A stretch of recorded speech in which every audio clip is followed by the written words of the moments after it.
আল্লাহ পাক রব্বুল আলামিন অসংখ্য নিয়ামত দিয়ে জান্নাতটাকে ভরপুর করে রেখে দিবে। মনে যখন যাই চাবে তাই দিবে, যাই চাবে তাই দিবে। শুধু তাই নয়, কি পরিমাণ নিয়ামত দেখেন। হাদিসের মধ্যে বলেন, আ'দাতু লিইবাদিয়াস সালিহিনা মা লা আইনুন রাআত ওয়ালা উযুনুন সামিআত ওয়ালা খাতারা আলা কলবি বাশার। আল্লাহ রাসূল সাল্লাল্লাহু আলাইহি ওয়াসাল্লাম বলেন, জান্নাতের মধ্যে আল্লাহ তাআলা এত নিয়ামত দিবে, দুনিয়ার কোনো মানুষের চোখ দিয়ে এত নিয়ামত দেখে নাই, দুনিয়ার কোনো মানুষের কান দিয়ে এত নিয়ামতের কথা শুনে নাই, দুনিয়ার কোনো মানুষের অন্তর দিয়ে কল্পনাও করতে পারবে না। বলেন সুবহানাল্লাহ। এত বেশি নিয়ামত দিবে, কিন্তু সবচেয়ে বড় যে নিয়ামত, সবচেয়ে বড় নিয়ামত, আল্লাহ পাক রব্বুল আলামিন সমস্ত মানুষদেরকে, সমস্ত জান্নাতীদেরকে নিয়ে একটা কনফারেন্স করবে, একটা মহা সম্মেলন করবে।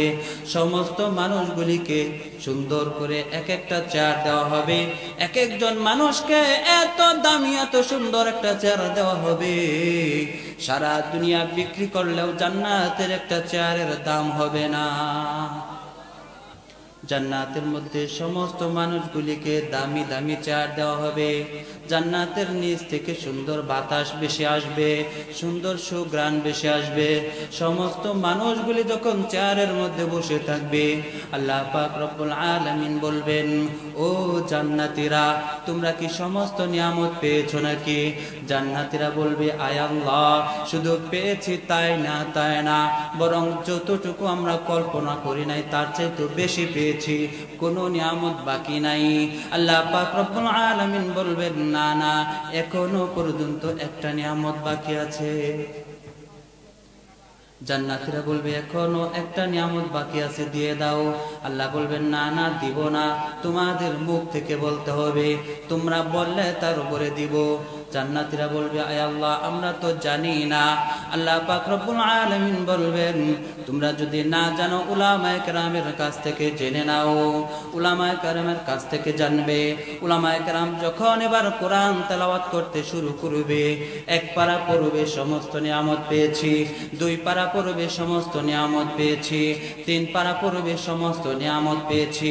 পড়তে পড়তে যখন 29 নাম্বার পারা সূরাতুল কিয়ামা পড়তে শুরু করবে, সূরা কিয়ামা পড়ে দেখবে, বুজুহুই ইয়াউমাইদিন নাযিরা ইলা রাব্বিহা নাযিরা। ক্ষমতা দিয়ে বাঁচতে চাইলে, ক্ষমতা দিয়ে কেউ যদি বাঁচতে পারতো, তাহলে এই পৃথিবী যারা শাসন করেছেন 4 জন প্রতাপশালী বাদশা, এরা বাঁচতে পারতো। সম্পর্ক দিয়ে কেউ যদি বাঁচতে পারতো, তাহলে ভালো ভালো বড় বড় পয়গম্বর যারা, তারা বাঁচতে পারতো। মুসা আলাইহিস সালামের কাছে যখন মালাকুল মাউত গেল, মুসা আলাইহিস সালামকে মালাকুল মাউত যখন নিয়ে যাওয়ার জন্য চলে আসলো, মালাকুল মাউত মানুষের সূরত ধরে মুসা আলাইহিস সালামের ঘরের ভিতরে ঢুকে গেলেন। মুসা আলাইহিস সালামকে সালাম না দিয়ে ঘরের ভিতরে ঢুকে গেলেন। মুসা আলাইহিস সালাম জিজ্ঞেস করেন, কে আপনি? বলে, আমি মালাকুল মাউত। বলে, কি চাই? বলে, আপনাকে নেওয়ার জন্য এসেছি, আপনাকে নেওয়ার জন্য এসেছি। মুসা আলাইহিস সালাম সঙ্গে সঙ্গে এমন থাপ্পড় একটা দিয়েছেন, মালাকুল মউতের একটা চক্ষু খুলে জমিনের মধ্যে পড়ে গেছে। বলেন আল্লাহু আকবার। আরো জোরে বলেন আল্লাহু আকবার। একটা চক্ষু জমিনে পড়ে গেছে খুলে। মুসা আলাইহিস সালামের থাপ্পড়ে যখন চোখ খুলে পড়ে গেছে, চোখ হাতে নিয়ে আল্লাহর কাছে চলে গেছে, আল্লাহ, কার কাছে তুমি পাঠিয়েছো? যার জান কবজ করার জন্য পাঠিয়েছো, অল্প কিছু অল্পর জন্য সেই তো আমার জান কবজ করে ফেলেছিল। বলেন আল্লাহু আকবার। বলে, তুমি তার কাছে অনুমতি চেয়েছো, সালাম দিয়েছো? বলে, না, সালাম তো দেই নাই। আল্লাহ বলেন, সালাম দাও নাই, চক্ষু যে আরেকটা বাকি আছে, এটা শুকরিয়া আদায় করো। মুসা আলাইহিস সালাম খুব রাগী মেজাজি নবী ছিলেন। ফেরাউনের বাবুর্চিকে এক থাপ্পড় দিয়েছিলেন, জায়গায় মারা গেছে। ফেরাউন ছোট সময় যখন মুসা আলাইহিস সালামকে কোলে নিয়েছে, থাপ্পড় একটা দিয়েছে, চাপা এক পাশের চাপা বাঁকা হয়ে গিয়েছে। বলেন আল্লাহু আকবার। ভাইরা আমার, বন্ধুরা আমার, মুসা আলাইহিস সালাম মালাকুল মউতকে যখন থাপ্পড় দিয়ে চোখ একটা খুলে জমিনের মধ্যে ফেলে দিয়েছেন, মালাকুল মউত আল্লাহ পাক রব্বুল আলামিনের কাছে গিয়ে বলেন, আয় আল্লাহ, কার কাছে তুমি পাঠিয়েছো? অল্পের জন্য সেই তো আমার জান কবজ করে ফেলেছিল। এবার মালাকুল মউতকে আল্লাহ পাক রব্বুল আলামিন বললেন, ও মালাকুল মউত, আমার পয়গম্বরের কাছে গিয়ে বলো, একটা গরুর উপরে ষাঁড়ের উপরে হাত রাখবে, ষাঁড়ের যতগুলি পশম থাকবে, চুল থাকবে, প্রত্যেকটা পশমের বিনিময়ে আমি 1 বছর করে হায়াত বাড়ায়া দিব। বলেন সুবহানাল্লাহ। মুসা আলাইহিস সালামের কাছে মালাকুল মউত চলে গেল। মালাকুল মউত গিয়ে বলেন, ও পয়গম্বর, আপনি যদি দুনিয়ার জমিন বক্তে নাসর সারা পৃথিবী শাসন করেছেন, কিন্তু ইন্তেকালের সময় অসহায় হয়ে অসুস্থ হয়ে মরেছেন। ভাইরা আমার, বন্ধুরা আমার, নমরুদের যখন মরণের সময় হয়ে গেল, একেবারে দুর্বল একটা প্রাণী, ল্যাংড়া একটা মশা দিয়ে আল্লাহ তাআলা নমরুদকে নিয়ে গেছেন। নমরুদ বাঁচতে পারে নাই। 2 জন বাদশা ছিল মুসলমান, একজন ছিল জুলকারনাইন। ইন্না মাক্কান্না লাহু ফিল আরদি ওয়া আতাইনাহু মিন কুল্লি শাইইন সাবাবা। আল্লাহ পাক রব্বুল আলামিন বলেন, জুলকারনাইনকে আমি সারা পৃথিবীর বুকে শাসন ক্ষমতা দিয়েছিলাম, রাজত্ব দিয়েছিলাম, প্রত্যেকটা বিষয়ের উপকরণ আমি তাকে দিয়েছিলাম। জুলকারনাইন সারা পৃথিবী শাসন করেছেন। আল্লাহ পাক রব্বুল আলামিন জুলকারনাইনকে জমিনকে জুলকারনাইনের জন্য বন্ধু বানিয়ে দিয়েছিলেন। জুলকারনাইনকে একটা মুজিজার ঘোড়া দিয়েছিলেন, যে ঘোড়ায় সওয়ার হয়ে জুলকারনাইন যখন রওনা হয়ে যাইত, প্রত্যেকটা কদমে কদমে শত শত কিলোমিটারের পথ অতিক্রম করে ফেলতো। বলেন সুবহানাল্লাহ। কয়েক মিনিটে হাজার হাজার কিলোমিটারের পথ অতিক্রম করত। জুলকারনাইনকে আল্লাহ পাক রব্বুল আলামিন এমন ক্ষমতা দিয়েছিলেন, সারা পৃথিবী যিনি ভ্রমণ করেছে, সারা পৃথিবী শাসন করেছে। জুলকারনাইনের যখন মৃত্যুর সময় হয়ে গেল, মালাকুল মউত 1 সেকেন্ড সময় দিল না। জুলকারনাইন মৃত্যুর আগে সন্তানদেরকে ওসিয়ত করে গেল, যদি আমি দুনিয়া থেকে চলে যাই, আমার 2টা হাত কফিন থেকে বের করে এলাকায় বিভিন্ন অলিতে গলিতে ঘুরাইবা। জুলকারনাইনের সন্তানরা জিজ্ঞেস করে, কেন বাবা, এই কাজ আমি কেন করব? জুলকারনাইন বললেন, মানুষেরা আমাকে দেখে শিখবে আর বুঝবে যে জুলকারনাইন সারা পৃথিবী শাসন করেছিল। এই জুলকারনাইন দুনিয়া থেকে খালি হাত নিয়ে রওনা দিয়েছে। জুলকারনাইন বাঁচতে পারে নাই। আরেকজন মুমিন পয়গম্বর ছিল, যিনি সারা পৃথিবী শাসন করেছেন। قال رب اغفر لي وهب لي ملكا لا ينبغي لأحد من بعدي। সুলাইমান আলাইহিস সালাম আল্লাহ পাক রব্বুল আলামিনের কাছে দোয়া করেছিলেন, আয় আল্লাহ, আমি তোমার কাছে এমন রাজত্ব, এমন শাসন ক্ষমতা চাই, পৃথিবীতে তুমি কাউকে এমন রাজত্ব দাও নাই, শাসন ক্ষমতা দাও নাই, আর পৃথিবী কাউকে তুমি দিবাও না, এমন রাজত্ব, শাসন ক্ষমতা চাই। আল্লাহ পাক রব্বুল আলামিন সুলাইমান আলাইহিস সালামকে এমন শাসন ক্ষমতা দিয়েছিলেন, যার শাসন ক্ষমতা মানুষের উপরে ছিল, যার শাসন ক্ষমতা জিনের উপরেও ছিল, যার শাসন ক্ষমতা পশু পাখির উপরে ছিল, যার শাসন ক্ষমতা পিঁপড়ার উপরে ছিল, এমনকি শাসন ক্ষমতা আল্লাহ তাআলা বাতাসের উপরেও দিয়েছিলেন। বলেন সুবহানাল্লাহ।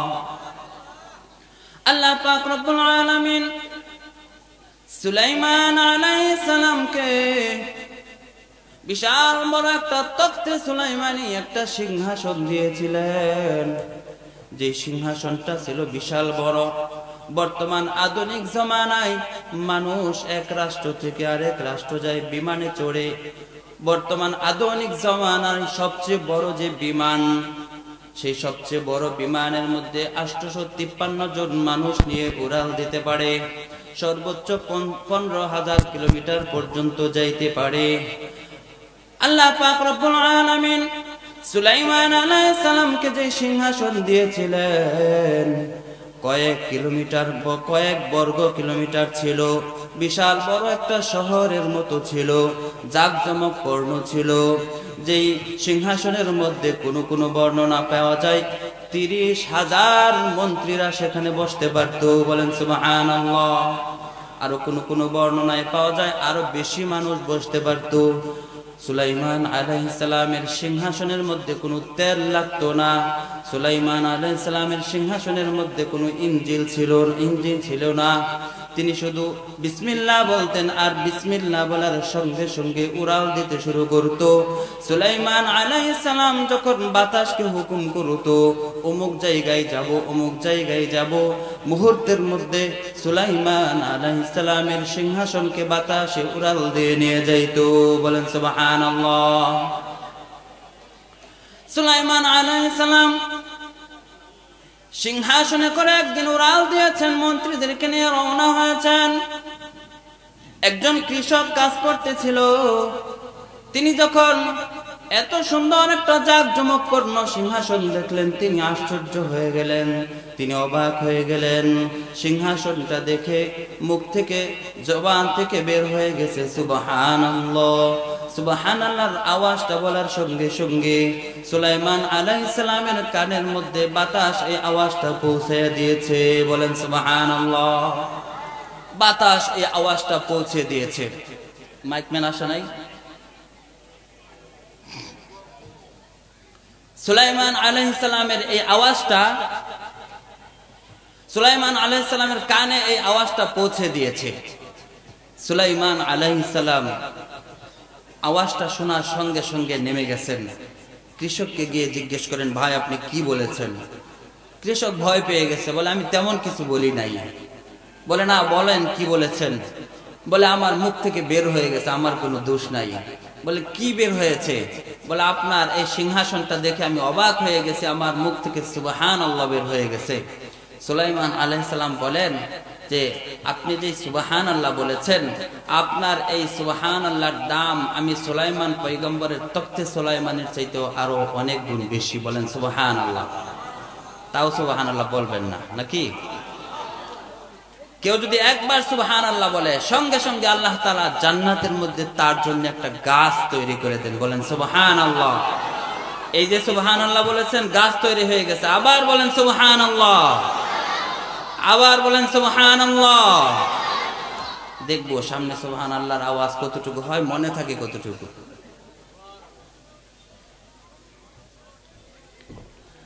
ওই যে ওই মাইকটা বাড়ি ফাটতেছে, ওইটার সাউন্ড কম দেন আর রিভার্ব বাড়ায় দেন। এটা থাক, এটা থাক।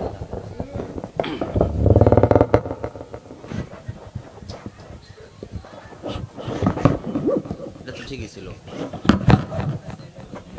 ওই সেই জান। أتوا على واد النمل قالت نملة يا أيها النمل ادخلوا مساكنكم لا يحطمنكم سليمان وجنوده وهم لا يشعرون।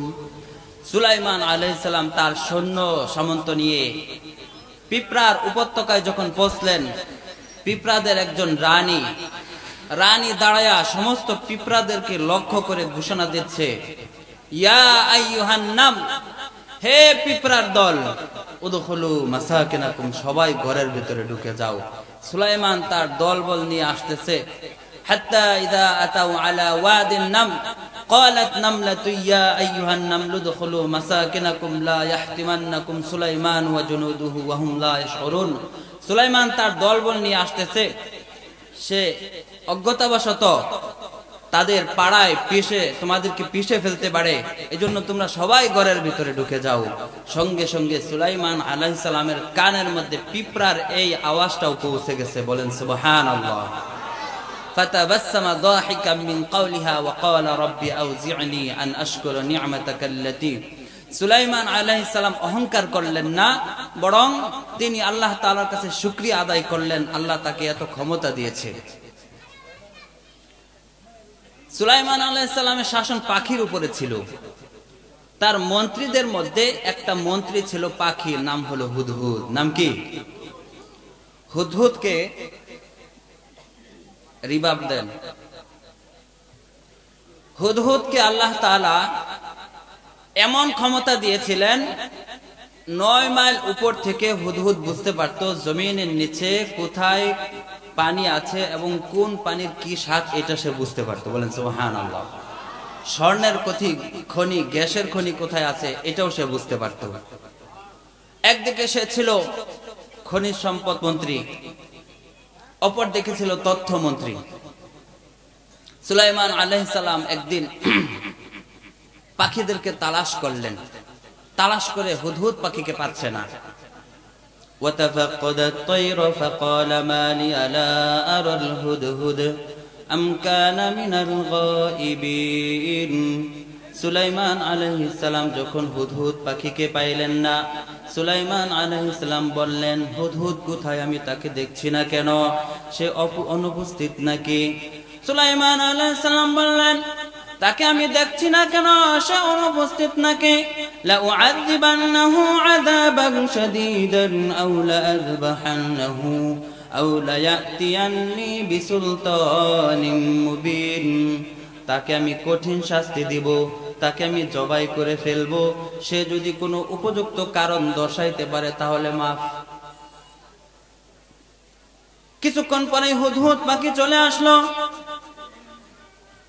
সুলাইমান আলাইহিস সালাম রাগ হয়ে আছেন, হুদহুদ পাখিকে কঠিন শাস্তি দিবেন। কিন্তু হুদহুদ পাখি এসেই সুলাইমান আলাইহিস সালামের ঘাড়ের মধ্যে বসে পড়লেন। হুদহুদ পাখি ঘাড়ের মধ্যে যখন বসে পড়লেন, সুলাইমান আলাইহিস সালাম তলব করলেন, কোথায় গিয়েছিলা?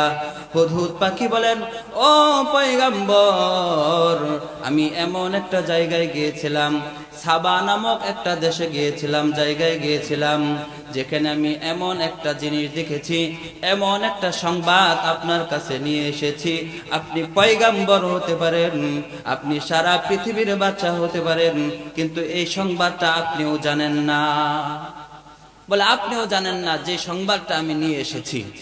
সুলাইমান আলাইহিস সালাম বলেন, কি সংবাদ বলো? বলে, এমন একটা জায়গায় গিয়েছিলাম, যেখানে গিয়ে দেখি যে বিশাল বড় একটা সিংহাসন, একটা রাজত্ব, যেখানে রাজত্ব করছে একজন মহিলা, তার অনেকগুলি অনুসারী আছে। মহিলার নাম হলো রানী বিলকিস। নাম কি? আরো জোরে বলেন, নাম কি? বলে, সে সেখানে রাজত্ব করছে, সে সেখানে রাজা, তার অনেক অনুসারী আছে, অনেক জেনারেল অফিসার আছে, মন্ত্রী আছে। তবে আশ্চর্যের বিষয় হলো যে তারা আল্লাহ ছাড়াও সূর্যের পূজা করে। দেখেন, হুদহুদ পাখিও বুঝে যে আল্লাহ ছাড়া অন্য কারো ইবাদত করা যাবে না। ভাইরা আমার, বন্ধুরা আমার, সুলাইমান আলাইহিস সালাম বললেন, ঠিক আছে, আমি তোমাকে পরীক্ষা করব।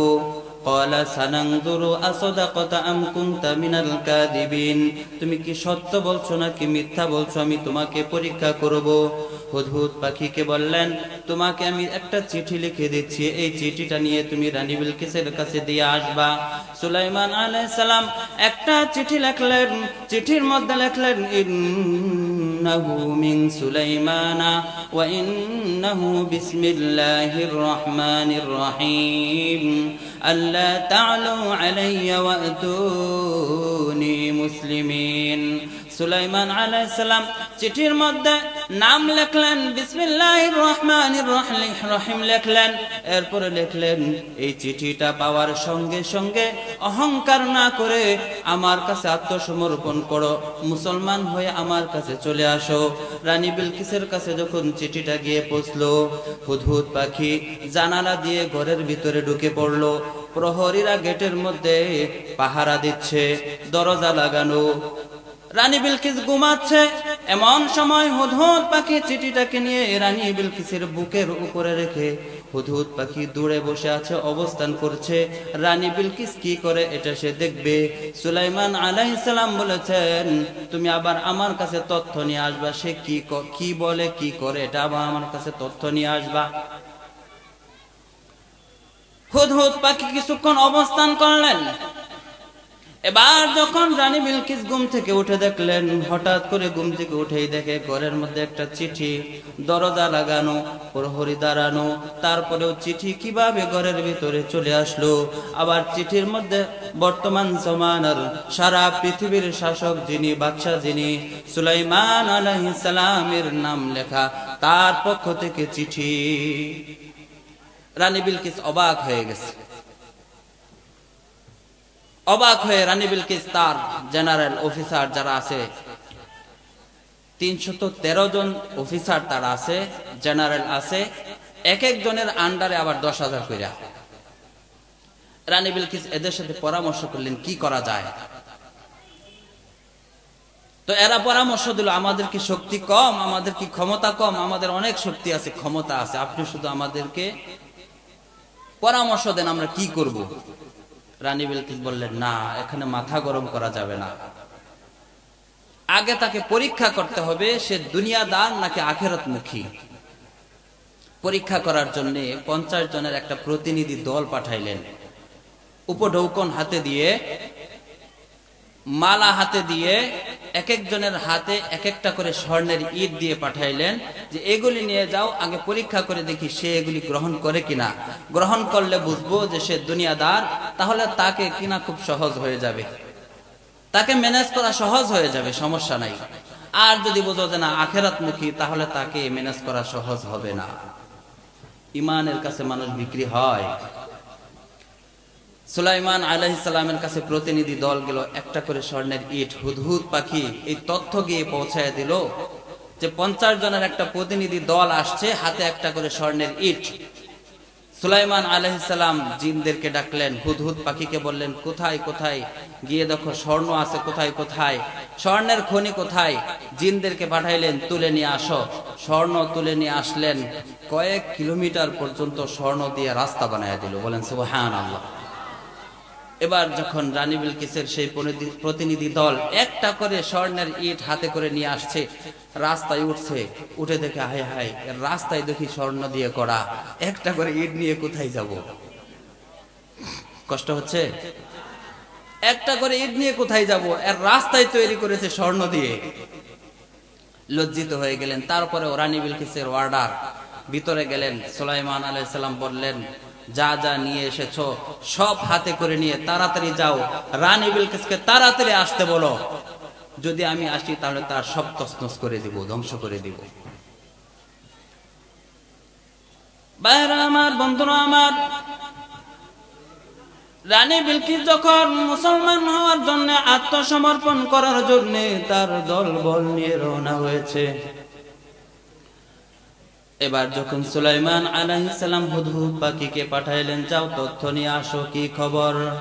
হুদহুদ পাখি তথ্য নিয়ে আসলো, রানী বিলকিস তার দলবল নিয়ে আত্মসমর্পণ করার জন্য রওনা হয়েছে।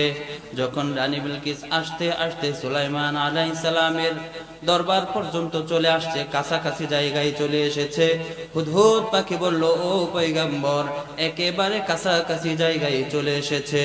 সুলাইমান আলাইহিস সালাম তিনি একটা মজলিসে বসা ছিলেন। মজলিসের মধ্যে সমস্ত মানুষ এবং জিন সকলকে উদ্দেশ্য করে বললেন, তোমাদের মধ্যে কে আছে? রানী বিলকিস একেবারে কাছাকাছি জায়গায় চলে এসেছে। রানী বিলকিস আমার দরবারে ঢোকার আগেই তার ঘরের মধ্যে 7টা তালাবদ্ধ যে সিংহাসনটা রেখে এসেছে, এই সিংহাসনটা নিয়ে আসতে পারবা? কে আছো?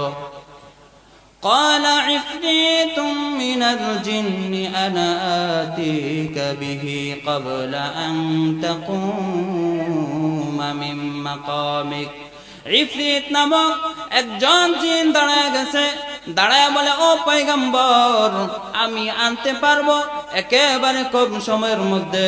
বলে, কতটুকু সময় লাগবে?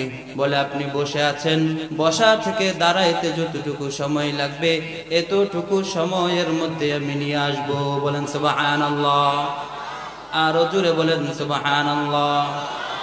সুলাইমান আলাইহিস সালাম বললেন, হবে না, হবে না, আরো কম সময়ের মধ্যে আনতে হবে। আল্লাযী ইনদাহু ইলমুম মিনাল কিতাবি আনা আতিকা বিহি ক্বাবলা আন ইয়ারতাদ্দা ইলাইকা তারফুক। একজন মানুষ, ইলমওয়ালা একজন মানুষ দাঁড়ায় গেছে, দাঁড়ায়া বলেন, ও পয়গম্বর, ও বাচ্চা সুলাইমান, আমি আরো কম সময়ের মধ্যে তার সিংহাসনটাকে নিয়ে আসবো। বলে, কতটুকু সময় লাগবে? বলে, আপনি চোখ বন্ধ করবেন আর চোখ খুলে দেখবেন সিংহাসন চলে এসেছে। বলেন সুবহানাল্লাহ। চোখ বন্ধ করলেন, চোখ খুলে দেখেন সিংহাসন চলে এসেছে। বলেন সুবহানাল্লাহ। মুহতারাম হাজিরিন, সুলাইমান আলাইহিস সালামের ক্ষমতা কম না বেশি? বাইরা আমার, বন্ধুরা আমার, আল্লাহ পাক রব্বুল আলামিন সুলাইমান আলাইহিস সালামকে এমন রাজত্ব দিয়েছিলেন, ক্ষমতা দিয়েছিলেন। সুলাইমান আলাইহিস সালামের যখন ইন্তেকালের সময় হয়ে গেল, মালাকুল মাউত যখন সুলাইমান আলাইহিস সালামের কাছে চলে আসলেন, এবার সুলাইমান আলাইহিস সালাম মালাকুল মাউতকে বললেন, ও মালাকুল মাউত, আমাকে অল্প একটু সময় দাও, আমি আমার হাতের মধ্যে একটা কাজ নিয়েছি, নেক একটা নিয়ত করেছি, বাইতুল মুকাদ্দাস মসজিদটাকে আমি নির্মাণ করার জন্য নিয়ত করেছি। সুলাইমান আলাইহিস সালাম জিনদেরকে লাগাইলেন বাইতুল মুকাদ্দাস নির্মাণ করার জন্য। জিনেরা অল্প সময়ে অনেক কাজ করতে পারতো, অনেক ভারী কাজ করতে পারতো। সুলাইমান আলাইহিস সালাম বললেন, আমাকে অল্প একটু সময় দাও, এই কাজটাকে আমি শেষ করে নেই, তারপরেই আমাকে নিয়ে যাও। মালাকুল মউত বললেন, না না না, ইযা জাআ আজালুহুম فلا يستأخرون ساعة ولا يستقدمون। কোন মানুষের যখন মরণের সময় হয়ে যায়, এক সেকেন্ড আগেও মালাকুল মউত নেয় না, এক সেকেন্ড পরেও নেয় না, এমনকি মালাকুল মউতের সেই ক্ষমতাটুকুই নাই। চিকন করে দেন, বেশ কমায় দেন। বাইরা আমার, বন্ধুরা আমার, সুলাইমান আলাইহিস সালামকে একটা সেকেন্ড সময় দিলেন না, নিয়ে গেলেন। কি বলেন? সুলাইমান আলাইহিস সালাম যিনি সারা পৃথিবী শাসন করেছেন, সেই সুলাইমান আলাইহিস সালাম দুনিয়ার জমিনে থাকতে পারলেন না। ক্ষমতা দিয়ে দুনিয়ায় থাকা যায় না, কি বলেন?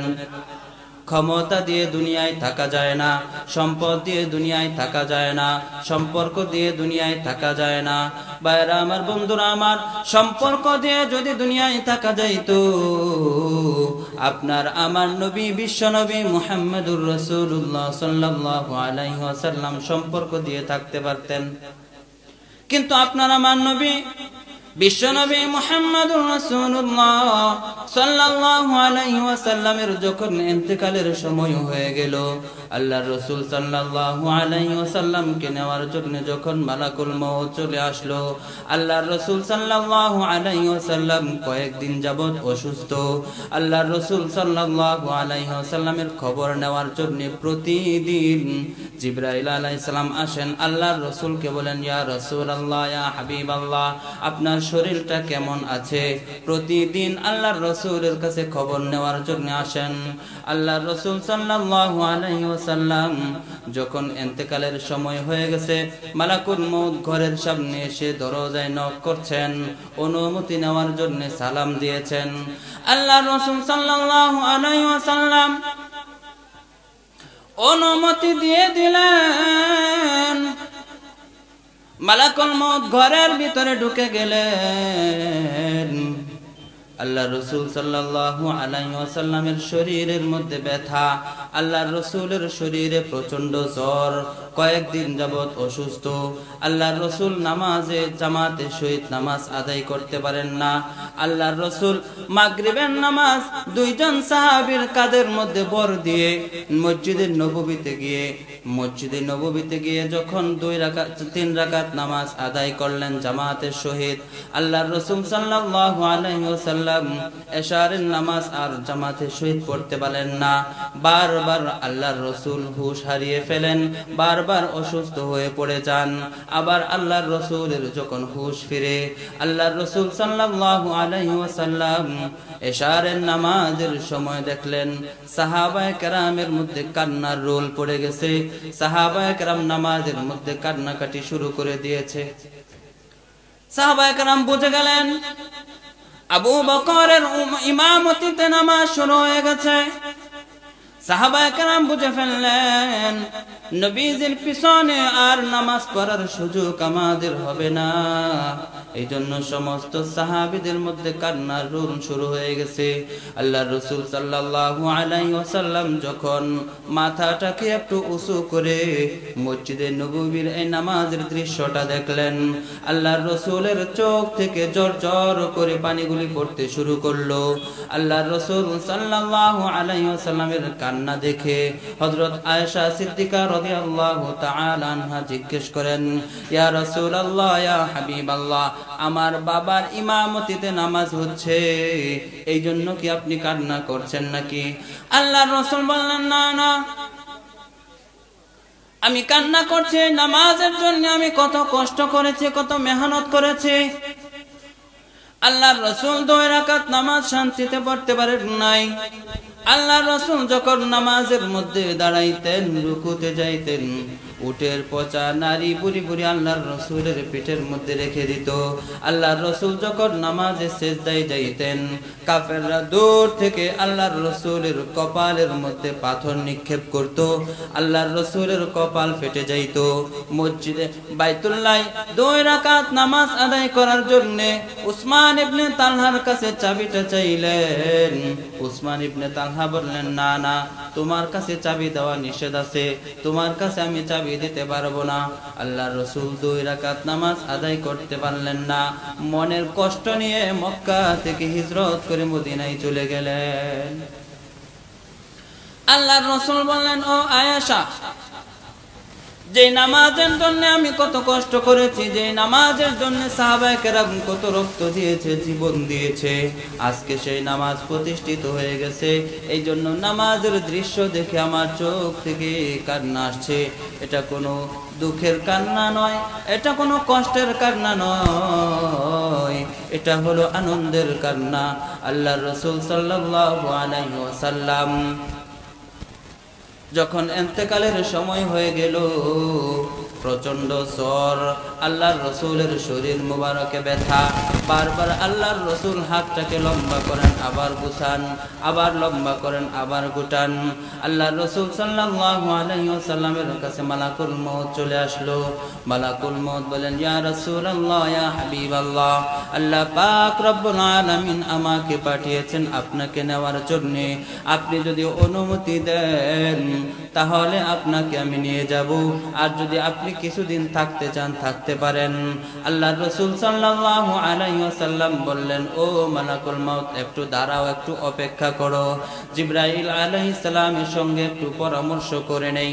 জিবরাইল আলাইহিস সালামের সঙ্গে যখন আল্লাহর রাসূল পরামর্শ করলেন, জিবরাইল আলাইহিস সালাম বললেন, ইয়া রাসূলুল্লাহ, ইয়া হাবিবাল্লাহ, আল্লাহ পাক রব্বুল আলামিন অনেক আগেই আপনাকে জানিয়ে দিয়েছেন, ইন্নাকা মাইয়িতুন ওয়া ইন্নাহুম মাইয়িতুন, আপনিও মরণশীল, তারাও মরণশীল, আপনাকেও একদিন মরতে হবে। ইয়া রাসূলুল্লাহ, ইয়া হাবিবাল্লাহ, আপনার জন্য আল্লাহ পাক রব্বুল আলামিন অপেক্ষা করছে, আপনার দিদারের জন্য আল্লাহ তাআলা অপেক্ষা করছে। আল্লাহর রাসূল সাল্লাল্লাহু আলাইহি ওয়াসাল্লামের এই কথাটা শোনার সঙ্গে সঙ্গে চোখ থেকে ঝরঝর করে পানি পড়তে শুরু করলো। আল্লাহর রাসূল সাল্লাল্লাহু আলাইহি ওয়াসাল্লামের চোখ থেকে ঝরঝর করে পানি পড়ছে। জিবরাইল আলাইহিস সালাম বললেন, ইয়া রাসূলুল্লাহ, ইয়া হাবিবাল্লাহ, আপনি কান্না করছেন, আপনার চোখ থেকে পানি পড়ছে, কারণ কি? আল্লাহর রাসূল বললেন, ও জিবরাইল, শুধু তো আমার চোখে পানি এটাই না, তোমার চোখের মধ্যেও পানি দেখা যায়, তুমিও তো কান্না করছো, কারণটা কি? জিবরাইল আলাইহিস সালাম বললেন, ইয়া রাসূলুল্লাহ, ইয়া হাবিবাল্লাহ, এই পৃথিবীর জমিনে আমি বহুবার এসেছি। আদম আলাইহিস সালাম থেকে নিয়ে আজ পর্যন্ত যত পয়গম্বর এসেছে, প্রত্যেকটা পয়গম্বরের কাছে আমি ওহী নিয়ে এসেছি। কারো কাছে 2 বার, কারো কাছে 4 বার, কারো কাছে 200 বার, কারো কাছে 400 বার। আপনার কাছে 2 বার নয়, 200 বার নয়, 400 বার নয়, আপনার কাছে আমি 24,000 বার পর্যন্ত এসেছি। বলেন সুবহানাল্লাহ। আপনার কাছে আমি 24,000 বার পর্যন্ত এসেছি। আপনি যখন হুজরায় থাকেন, আমিও হুজরায়। আপনি যখন মসজিদে নববীতে, আমিও মসজিদে নববীতে। আপনি যখন জিহাদের ময়দানে, আমি জিবরাইলও জিহাদের ময়দানে। আপনি যখন ইমামতিতে, আমি মুসল্লি। আমি যখন ইমামতিতে, আপনি মুসল্লি। ইয়া রাসূলুল্লাহ, ইয়া হাবিবাল্লাহ, আপনার কাছে আমি 24,000 বার পর্যন্ত এসেছি। আপনি দুনিয়া থেকে চলে যাবেন, আপনার পরে আর কোনো নবী আসবে না, এই জন্য আমি আপনার বিরহে কান্না করছি। আল্লাহর রাসূল সাল্লাল্লাহু আলাইহি ওয়াসাল্লামকে বললেন, ইয়া রাসূলুল্লাহ, ইয়া হাবিবাল্লাহ, এবার বলেন আপনি কেন কান্না করছেন? আল্লাহর রাসূল সাল্লাল্লাহু আলাইহি ওয়াসাল্লাম বললেন, ও জিবরাইল, আমি কান্না করছি, কান্না করার কারণ হলো দুনিয়ার জমিনে আমি যতদিন ছিলাম, আমার উসিলায় আল্লাহ পাক রব্বুল আলামিন আমার উম্মতকে কখনো নির্মূল করে দেয় নাই, ধ্বংস করে দেয় নাই। পূর্ববর্তী উম্মতেরা যখন তারা বড় ধরনের গুনাহ করত, আল্লাহ পাক রব্বুল আলামিন জমিনের নিচে ফেরেশতাদেরকে দিয়া জমিনের নিচে হাত ডুবায়া এরপরে জমিন উল্টায়া দিয়া ধ্বংস করে দিত। আল্লাহ তাআলা পাথর বৃষ্টি দিয়া ধ্বংস করে দিত। লূত জাতিকে ধ্বংস করে দিয়েছে। আমার উম্মতরা অত্যন্ত দুর্বল হবে, আমার উম্মতরা গুনাহগার হবে। আমার উম্মতের গুনার কারণে আল্লাহ পাক রব্বুল আলামিন যদি নির্মূল করে দেয়, ধ্বংস করে দেয়, আমার উম্মতের জিম্মাদারি কে নিবে? এই জন্য আমি আমার উম্মতের চিন্তায় পেরেশানিতে কান্না করছি। বলেন আল্লাহু আকবার। আরো জোরে বলেন আল্লাহু আকবার। আল্লাহ পাক রব্বুল আলামিন জানায় দিলেন, ও হাবিব আমার, ও বন্ধু আমার, আপনার পেরেশানি করতে হবে না, আপনার চিন্তা করতে হবে না। সারা জীবন আপনি উম্মতের জন্য কেঁদেছেন। নবীজি কখনো ঘুমাইতে পারতো না। রাত্রিবেলা যখন ঘুমাইতে যাইত, হযরত আয়েশা সিদ্দিকা রাদিয়াল্লাহু তাআলা আনহা বলেন, কেউ যদি আমার নবীকে ঘুমন্ত অবস্থায় দেখতে চায়, রাত্রের যে কোনো অংশ সময়ে ঘুমন্ত পাবে। আবার কেউ যদি জাগ্রত দেখতে চায়, রাত্রির যে কোনো সময় জাগ্রত পাবে। কোনো গ্রেফতারি পরোয়ানা জারি হয়ে গেছে, এরকম আসামি যেরকম ভাবে রাত্রিবেলা ঘুমাইতে পারে না, জানালা দিয়ে তাকায়া থাকে কখন পুলিশ চলে আসবে, কখন তাকে গ্রেফতার করে ফেলবে, ঘুমাইতে পারে না, বারবার জানালা দিয়ে তাকায়। আল্লাহর রাসূল সাল্লাল্লাহু আলাইহি ওয়াসাল্লাম যখন একটু চক্ষুটা বন্ধ করেন, আর সঙ্গে সঙ্গে মনে হয়ে যায় আমার উম্মত না জানি গুমরাহ হয়ে যাচ্ছে, আমার উম্মত না জানি জাহান্নামী হয়ে যাচ্ছে। আল্লাহর রাসূল ঘুমাইতেন, আবার জাগ্রত হয়ে যাইতেন, আবার ঘুমাইতেন, আবার জাগ্রত হয়ে যাইতেন। আল্লাহর রাসূল সাল্লাল্লাহু আলাইহি ওয়াসাল্লাম সারা জীবন উম্মতের জন্য কেঁদেছেন। কবরের মধ্যে এখনো উম্মতের জন্য কাঁদছে।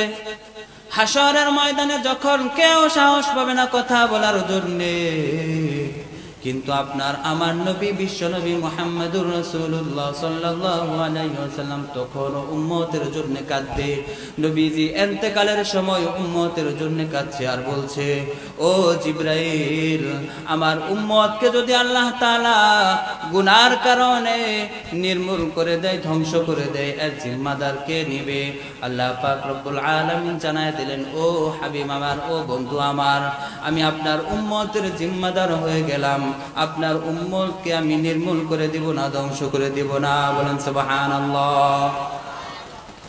আল্লাহর রাসূল সাল্লাল্লাহু আলাইহি ওয়াসাল্লাম এবার খুশি হয়ে গেলেন।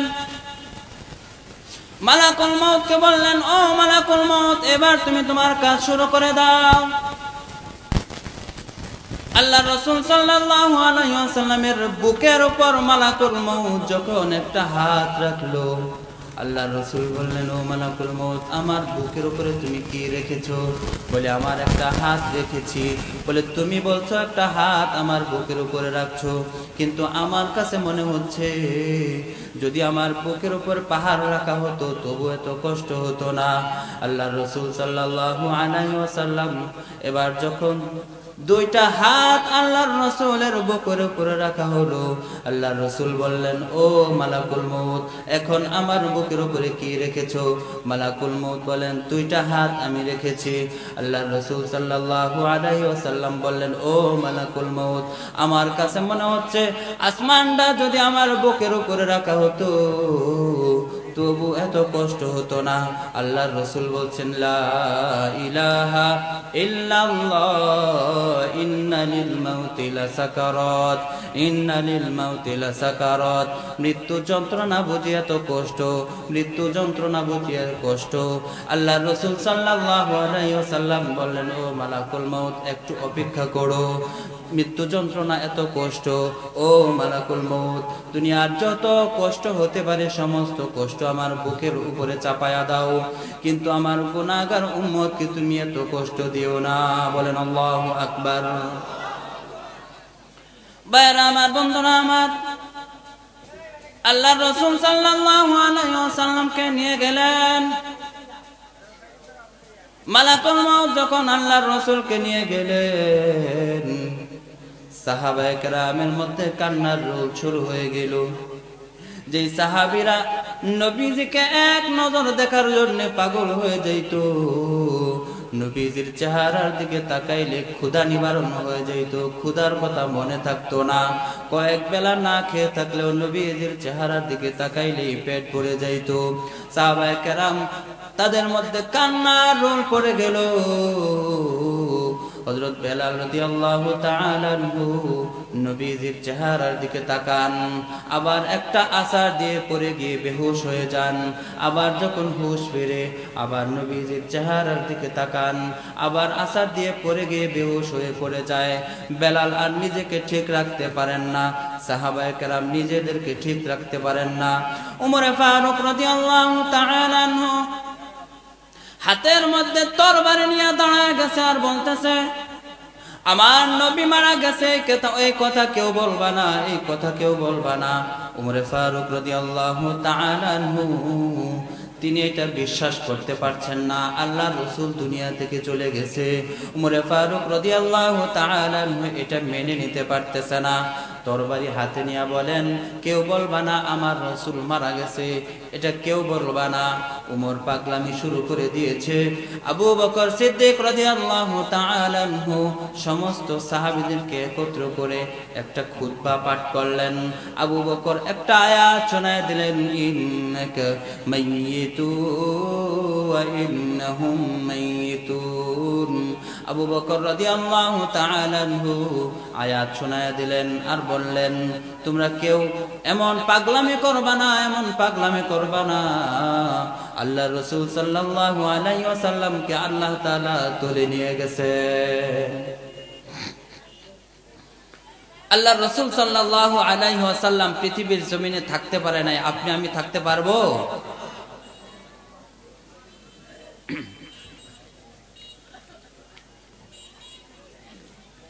মরণ প্রত্যেকটা মানুষেরই আছে,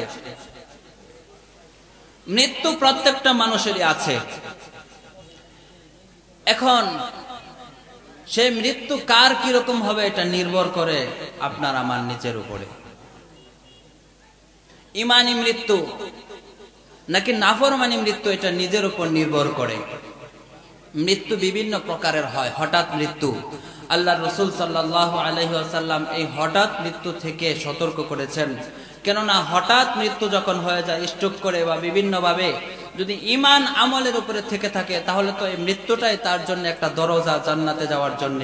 কিন্তু যদি বেঈমান হয়ে থাকে, নাফরমান হয়ে থাকে, তওবা করার সুযোগ নাই।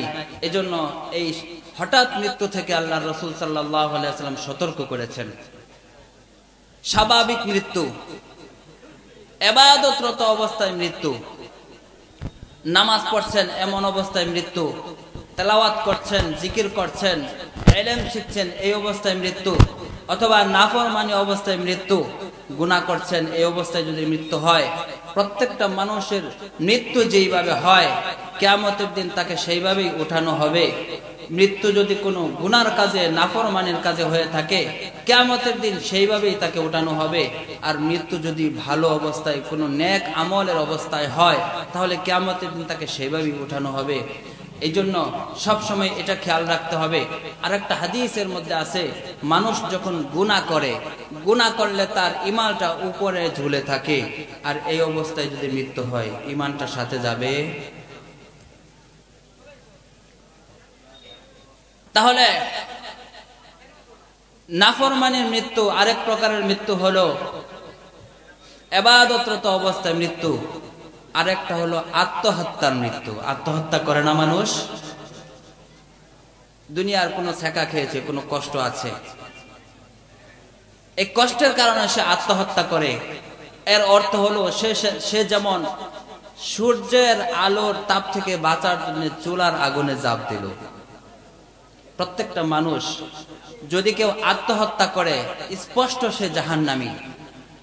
প্রত্যেকটা মানুষ যারা আত্মহত্যা করে তাদেরকে জাহান্নামের আগুন একদিকে পূর্বে, অপর দিকে যেইভাবে আত্মহত্যা করেছিল। যদি ছুরির আঘাত দিয়ে আত্মহত্যা করে তাকে বারবার ছুরির আঘাত করা হবে। যদি ফাঁস দিয়ে কেউ আত্মহত্যা করে তাকে ফাঁস দিয়ে রাখা হবে। কেউ যদি বিষ খেয়ে আত্মহত্যা করে তাকে বারবার বিষ খাওয়ানো হবে। যেইভাবে আত্মহত্যা করে তাকে সেইভাবেই শাস্তি দেওয়া হবে। আরেক প্রকারের মৃত্যু হলো শহীদ মৃত্যু। কি মৃত্যু? শহীদ মৃত্যু। এটা হলো সবচেয়ে ভালো মৃত্যু। আল্লাহ তাআলা বলেন, ওয়ালা তাকুলু লিমান ইউকতালু ফি সাবিলিল্লাহি আমওয়াত বাল আহইয়াউ ওয়ালাকিন লা তাশউরুন।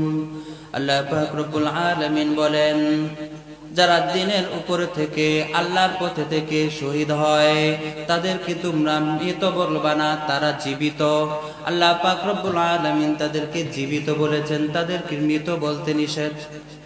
প্রত্যেকটা মানুষ যখন আল্লাহর পথে শহীদ হয়, দিনের জন্য জিহাদ করতে গিয়ে মৃত্যুবরণ করে, আল্লাহ পাক রব্বুল আলামিন তার একটা রক্তের ফোঁটা যখন জমিনের মধ্যে পড়ে, জমিনে পড়ার আগেই আল্লাহ পাক রব্বুল আলামিন শহীদের জীবনের গুনাহ খাতাগুলিকে মাফ করে দেন। বলেন সুবহানাল্লাহ। এমনকি শহীদের কবরের আযাব হবে না। শহীদ যখন দুনিয়ার জমিনে আল্লাহর দ্বীন কায়েম করার জন্য আল্লাহর পথে যুদ্ধ করতে গিয়া যখন শহীদ হয়ে যায়, এই শহীদগুলিকে গোসল করানো হয় না। শহীদদেরকে রক্ত মাখা অবস্থায়, ধুলাবালি অবস্থায় দাফন করা হয়। কিয়ামতের দিন আল্লাহ পাক রব্বুল আলামিন জিজ্ঞেস করবে, এদের শরীরের মধ্যে ধুলাবালি কেন, রক্ত কেন? এবার বলা হবে, এরা দ্বীনের জন্য জিহাদ করেছিল, তোমার দ্বীন কায়েম করার জন্য, কোরআনের জন্য, নবীর ইজ্জতের জন্য জীবন দিয়েছিল। আল্লাহ পাক রব্বুল আলামিন বলবেন, যেহেতু দ্বীনের জন্য জিহাদ করতে গিয়ে শহীদ হয়ে গেছে, এদেরকে আমি আর হিসাব নিকাশ দিব না, এদেরকে বিনা হিসাবে জান্নাত দিয়ে দাও। বলেন সুবহানাল্লাহ। ওয়ালা তাহসাবান্নাল্লাযীনা কুতিলু ফি সাবিলিল্লাহি আমওয়াতা বাল আহইয়াউন ইনদা রাব্বিহিম ইউরযাকুন। আল্লাহ পাক রব্বুল আলামিন বলেন, যারা শহীদ হয়, আল্লাহর পথে শহীদ হয়, এদেরকে তোমরা মৃত এই ধারণাও করবা না। আল্লাহ পাক রব্বুল আলামিন এদেরকে রিজিক ও খাওয়ান। বলেন সুবহানাল্লাহ। কোন মানুষ যখন মারা যায়, নাফরমান অবস্থায় মারা গেলে তার রূহটাকে নেওয়া হয় সিজ্জিনে, আর যদি নেককার অবস্থায় মারা যায় তার রূহটাকে নেওয়া হয় ইল্লিনে। ইল্লিনে নেওয়ার পর একটা ঘুম দেওয়া হয়, কিয়ামত পর্যন্ত একটা ঘুম দেয়। কিন্তু আল্লাহর রাস্তায় যারা শহীদ হয়, জিহাদ করতে গিয়ে যারা মারা যায়, তাদেরকে ঘুম দেওয়া হয় না। ওয়ালা তাহসাবান্নাল্লাযীনা কুতিলু ফী সাবীলিল্লাহি আমওয়াতা বাল আহইয়াউন ইনদা রাব্বিহিম ইউরযাকুন। আল্লাহ পাক রব্বুল আলামিন বলেন তাদেরকে রিজিক দেওয়া হয়, এরা খাওয়া দাওয়া করে। এই আয়াতের শানে নুজুলে একটা হাদিস এনেছেন। উহুদ যুদ্ধের সময় আল্লাহ রাসূল সাল্লাল্লাহু আলাইহি ওয়াসাল্লাম যখন 1000 মুজাহিদ নিয়ে উহুদ যুদ্ধে রওনা হয়েছেন, পিছন থেকে আব্দুল্লাহ ইবনে উবাই ইবনে সুলুল 300 সঙ্গী সাথী নিয়ে বেগে গেছে। 700 মুজাহিদ নিয়ে আল্লাহর রাসূল উহুদ যুদ্ধে রওনা হয়েছেন। 3000-এর বিরুদ্ধে যুদ্ধ করেছেন। যুদ্ধ করতে করতে আল্লাহর রাসূলের কপালের মধ্যে লোহার কড়া ঢুকে গেছে। আল্লাহর রাসূলের দাঁত শহীদ হয়ে গেছে। 70 জন সাহাবী শহীদ হয়ে গেছে। 70 জন সাহাবীর মধ্যে একজন হলো হযরত হানজালা রাদিয়াল্লাহু তাআলা আনহু। আরেকজন সাহাবী হলো আল্লাহর রাসূল সাল্লাল্লাহু আলাইহি ওয়াসাল্লামের কলিজার টুকরা আল্লাহর রাসূলের চাচা আমির হামজা। আল্লাহর রাসূল সাল্লাল্লাহু আলাইহি ওয়াসাল্লামকে আমির হামজা মোহাব্বত করতেন, ভালোবাসতেন। নবীজির বাবা দুনিয়ার জমিনে বেঁচে ছিল না। নবীজি দুনিয়ায় যখন এসেছেন, দুনিয়ায় আসার আগেই বাবা দুনিয়া থেকে চলে গেছে। কিন্তু আমির হামজার চেহারার সঙ্গে নবীজির বাবার একটা মিল ছিল। এই জন্য আল্লাহর রাসূল সাল্লাল্লাহু আলাইহি ওয়াসাল্লামের যখনই বাবার কথা মনে হয়ে যেত, আমির হামজার চেহারার দিকে তাকায়া থাকতেন। আল্লাহর রাসূল সাল্লাল্লাহু আলাইহি ওয়াসাল্লামকে আমির হামজা খুব মহব্বত করত, ভালোবাসতো। এই আমির হামজাকে উহুদ যুদ্ধে শহীদ করে 70টা টুকরা করেছে। কান কেটে ফেলেছে, নাক কেটে ফেলেছে, চোখ তুলে ফেলেছে, লজ্জাস্থানটাকেও কয়েকটা টুকরা করেছে। 70টা টুকরা করে এক একটা টুকরা পাহাড়ের বিভিন্ন জায়গায় জায়গায় রেখে দিয়েছে। আল্লাহ রাসূল সাল্লাল্লাহু আলাইহি ওয়াসাল্লাম নিজে হাতে আমির হামজার প্রত্যেকটা টুকরাকে একত্রিত করেছেন। নবীজি সেই দিন এত বেশি কেঁদেছিলেন, এত বেশি কেঁদেছিলেন, কাঁদতে কাঁদতে নিজের দাড়ি মুবারক ভিজে গেছে, চেহারা মুবারক ভিজে গেছে, শরীর ভিজে গেছে। আল্লাহর রাসূল নিজে হাতে আমির হামজার গোশতের টুকরাগুলোকে একত্র করলেন, নিজে হাতে লতা পেতা দিয়ে বাঁধলেন। আল্লাহর রাসূল নিজে হাতে তার কাফন দাফনের ব্যবস্থা করলেন, জানাজা পড়াইলেন। এবার কবরের মধ্যে নেমে আল্লাহর রাসূল সাল্লাল্লাহু আলাইহি ওয়াসাল্লাম লাশটাকে এভাবে তুলে ধরলেন। আল্লাহ পাক রব্বুল আলামিনের কাছে ডেকে বললেন, আয় আল্লাহ, আমি আমার চাচার উপর এখনো পর্যন্ত সন্তুষ্ট আছি। আল্লাহ তুমিও আমার চাচার উপরে সন্তুষ্ট হয়ে যাও। বলেন সুবহানাল্লাহ।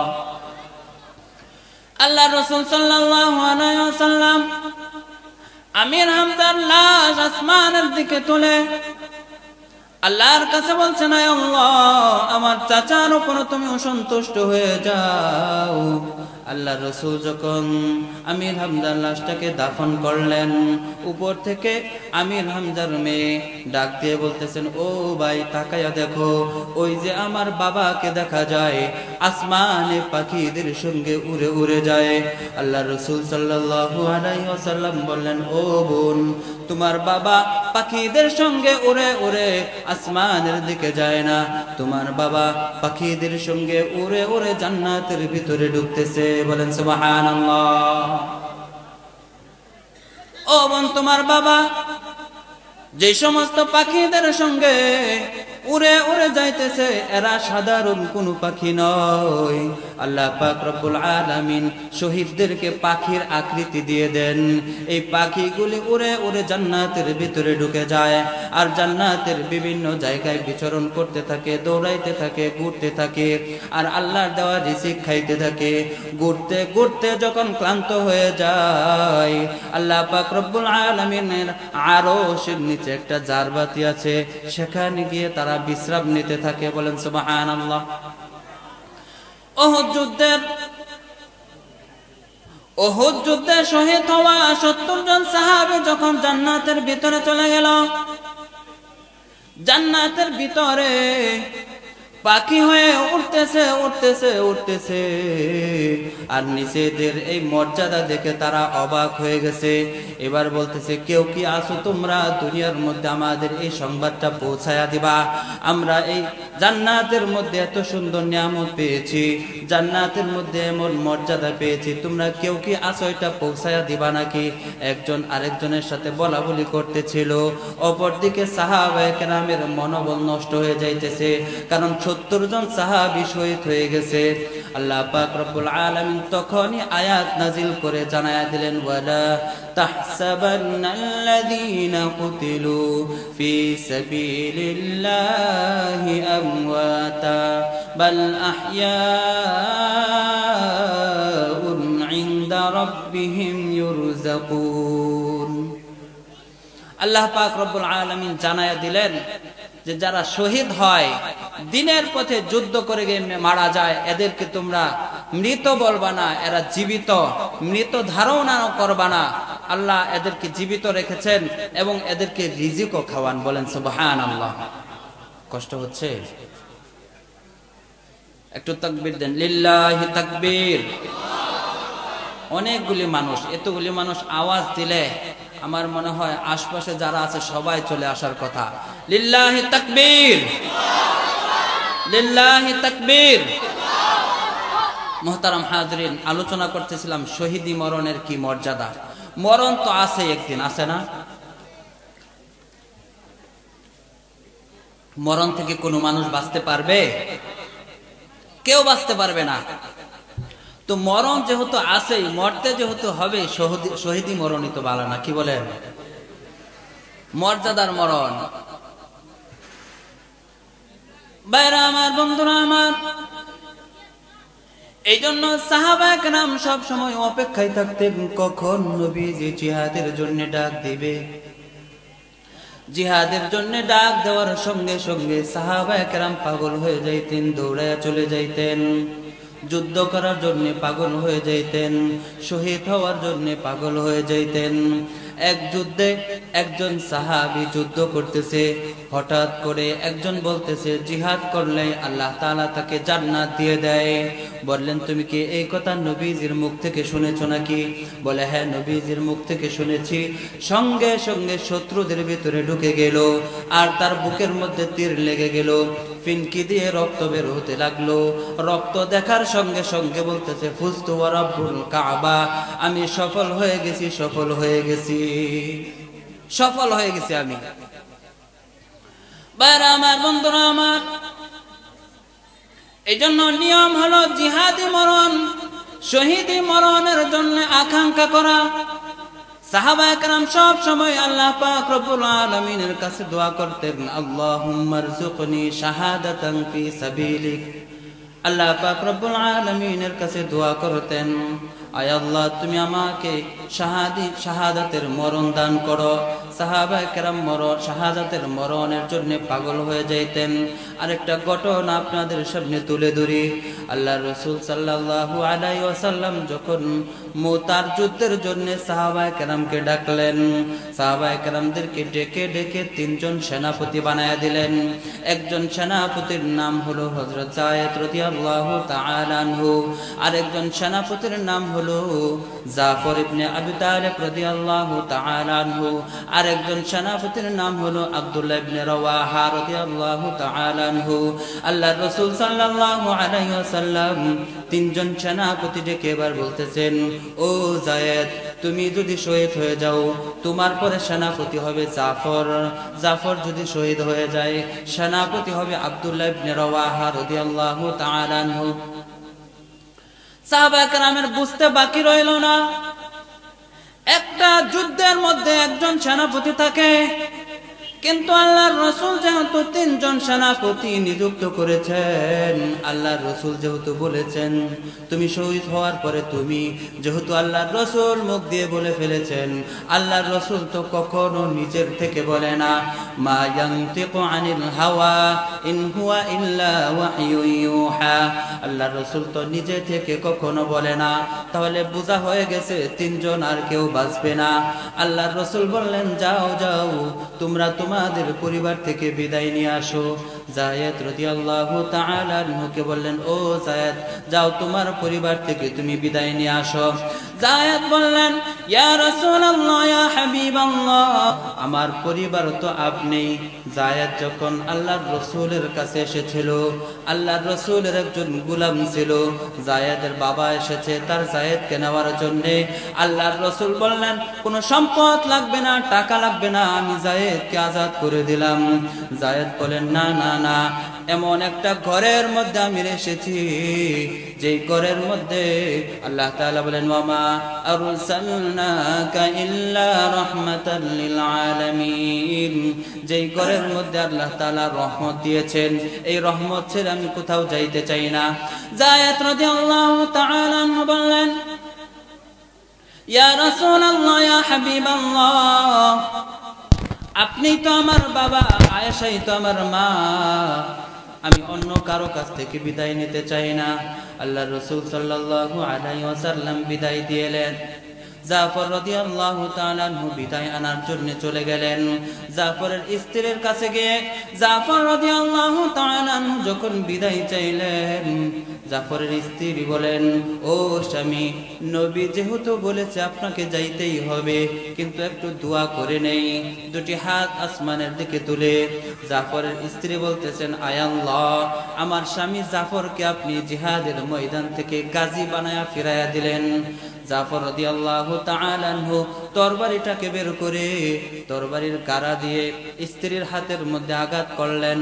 জাফর বললেন, ও স্ত্রী, তোমার কি হাত কেটেছে নাকি? বলে না, কাটে নাই। বলে কেন কাটে নাই?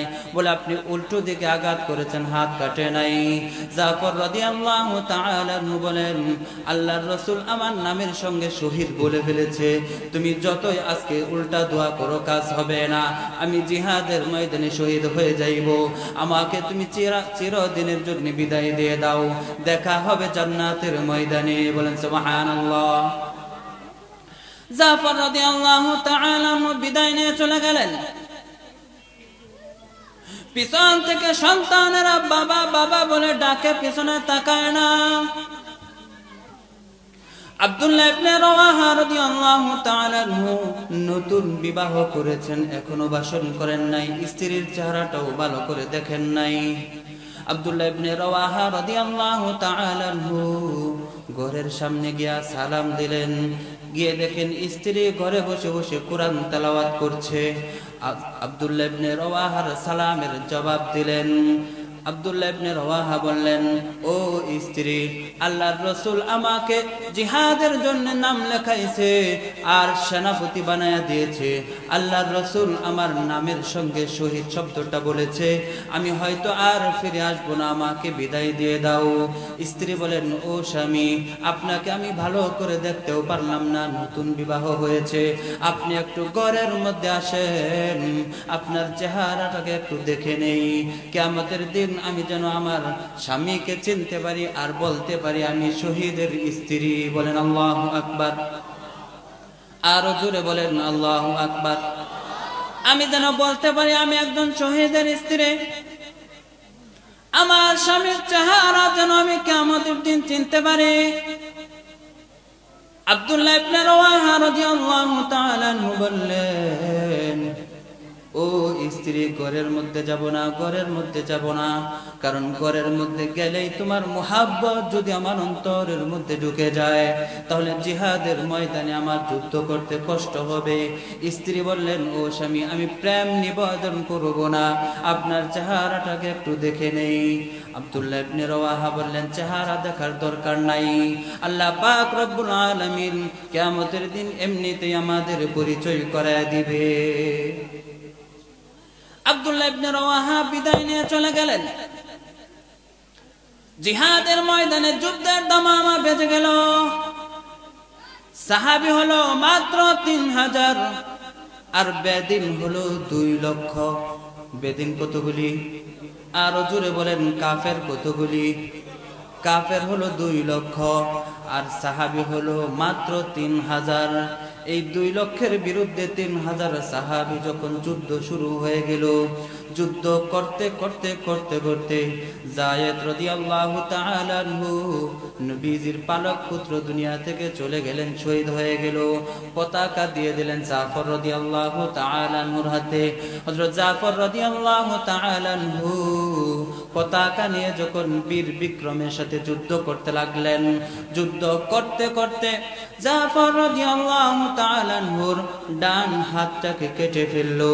জাফর বাম হাতে পতাকা নিয়ে এরপরেও যুদ্ধ থামায় না। জাফর সেনাপতির দায়িত্ব আদায় পালন করে যাচ্ছে। যুদ্ধ করতে করতে যখন বাম হাতটাকেও কেটে ফেলা হলো, এবার জাফর কালিমার পতাকাটাকে মুখের মধ্যে নিয়ে যুদ্ধ করতে লাগলেন। যুদ্ধ করতে করতে এবার জাফরের গলাটাকেও কেটে ফেললো। গলাটা পড়ে আছে, মাথাটা পড়ে আছে, কিন্তু মুখের মধ্যে এমন শক্ত করে পতাকাটাকে ধরে রেখেছেন। কালিমার পতাকা নেওয়ার জন্য আব্দুল্লাহ ইবনে রওয়াহা টানে কিন্তু নড়ে না। আব্দুল্লাহ ইবনে রওয়াহা পতাকা টানে কিন্তু যায় না। আব্দুল্লাহ ইবনে রওয়াহা বলতে লাগলেন, ও জাফর, আমি আব্দুল্লাহ ইবনে রওয়াহা, পতাকাটা আমার কাছে দাও।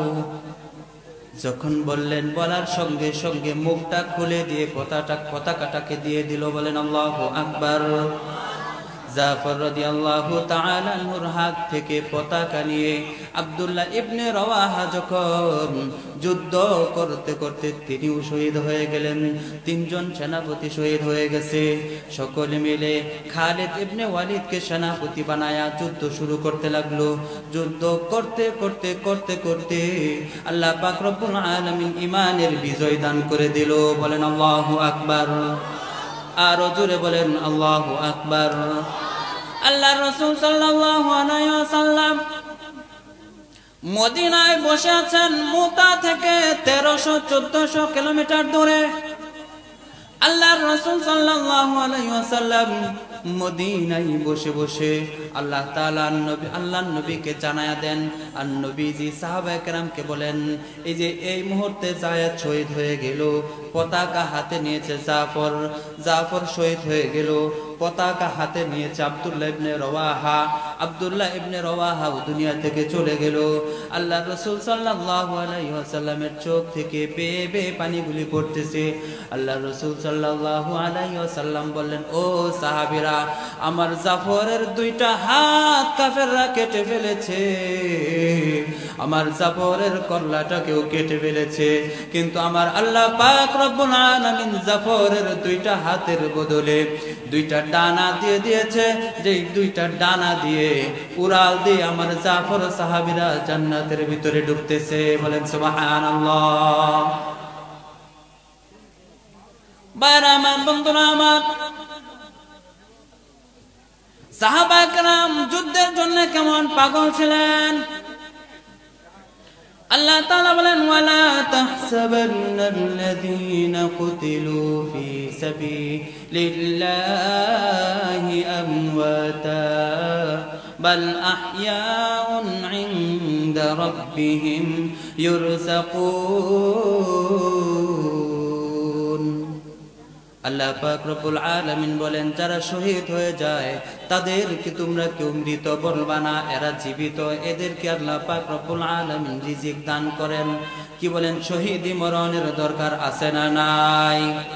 একজন শহীদ 70 জন ব্যক্তিকে সুপারিশ করে জান্নাতের মধ্যে নিয়ে যাবে। বলেন সুবহানাল্লাহ। মরণ যেহেতু হবে, তাহলে তো শহীদি মরণের দরকার না, কি বলেন? এই জন্য জিহাদি আকাঙ্ক্ষা আপনাদের মনের মধ্যে আজকে এই জিনিসটা প্রস্তুত করার জন্য আমি আলোচনা করছি যে মরণ তো একদিন আছেই, মরতে তো হবেই। মরণের ভয় অবশ্যই থাকবে, কিন্তু এই জীবনের মায়া যেন না থাকে। আল্লাহর ডাক যদি কখনো আসে, সুযোগ যদি কখনো আসে, জিহাদি মরণ, শহীদি মরণের সুযোগ যদি কখনো আসে, কখনো আমরা পিছপা হব না, কি বলেন? জিহাদি মরণ যদি আপনি পান, শহীদি মরণ যদি পান, সরাসরি জান্নাত, কোনো হিসাব নিকাশ হবে না। শহীদদেরকে গোসল দেওয়া হয় না, রক্ত মাখা অবস্থায় এই কাপড় দিয়ে দাফন করা হয়। কিয়ামতের দিন এই অবস্থায় উঠবে, আল্লাহ বলবে রক্ত কেন, ধুলা কেন, এমন অবস্থা কেন, নোংরা দেখা যায় কেন? তখন বলা হবে, আল্লাহ তোমার দিনের জন্য শহীদ হয়েছিল, রক্ত ঝরেছিল, ধুলা ভরেছিল। আল্লাহ বলবে ঠিক আছে, আমার দিনের জন্য যদি শহীদ হয়ে থাকে আমি তাকে আর কষ্ট দিব না, আমি হিসাব নিব না, বিনা হিসাবে জান্নাতে দিয়ে আসো। বলেন সুবহানাল্লাহ। সেই শহীদি মরণ চান কি চান না? শহীদি মরণ হলে জান্নাত। কষ্ট হচ্ছে? আর 5-10 মিনিট। ভাইরা আমার, বন্ধুরা আমার, মরণ প্রত্যেকটা মানুষেরই আছে। কোনো মানুষ মরণ থেকে বাঁচতে পারবে না। কিন্তু মরণটা যদি ভালো হয়, মরণটা ভালো হলে কবরের জগৎ ভালো হবে, হাসরের জগৎ ভালো হবে। মরণটা যদি খারাপ হয়, কবরের জগৎ খারাপ হয়ে যাবে, হাসরের জগৎ খারাপ হয়ে যাবে। এই জন্য মরণ যদি ভালো হয়, আপনার আমার জন্য আল্লাহ তাআলা রেখেছেন, ইন্নাল্লাযীনা আমানু ওয়া আমিলুস সলিহাতি কানাত লাহুম জান্নাতুল ফিরদাউসি নুজুলা। আল্লাহ পাক রব্বুল আলামিন বলেন, যারা ঈমান আনবে আর নেক আমল করবে তাদের জন্য আমি জান্নাতুল ফিরদাউস নিযুক্ত করে রেখেছি। এরা জান্নাতুল ফিরদাউসে তাদের জন্য আমি আপ্যায়নের ব্যবস্থা করেছি। খালিদিনা ফিহা, সেই জান্নাত থেকে কখনো তাদেরকে আমি বের করব না। জান্নাতের মধ্যে কি আছে? আল্লাহ পাক রব্বুল আলামিন বলেন, ফিহা আনহারুম মিন মাইন গায়রি আসিন ওয়া আনহারুম মিন লাবানিন লাম ইয়াতাগায়্যার তা'আমুহু ওয়া আনহারুম মিন খামরিন লাযযাতিশ শারিবিন। বলেন আল্লাহু আকবার। আল্লাহ পাক রব্বুল আলামিন জান্নাতের মধ্যে 4টা নদী রেখেছেন আপনার আমার জন্য।